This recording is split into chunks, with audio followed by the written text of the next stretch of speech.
Hi, my name is Natalie Walpole and I do the graphic design here at Tiny Frog Technologies.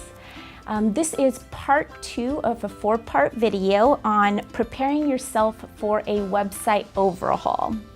Now, one thing that's going to be very important is to identify your competitors. Find maybe 2 to 3 different websites from a competitor that you absolutely love. Maybe find 2 to 3 websites that you absolutely hate. You hate the layout, you hate how they've organized information. This will really give us a good sense as to, what you like, what you don't like, and have us get good ideas on, a direction for your website. One other thing that's important is to start gathering some inspirational sites. For example, 2 to 3 sites that could be outside of your industry that you absolutely love.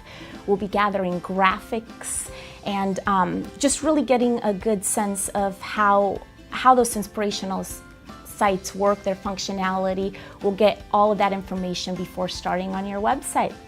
If you're looking to get a website overhaul, give us a call at Tiny Frog Technologies.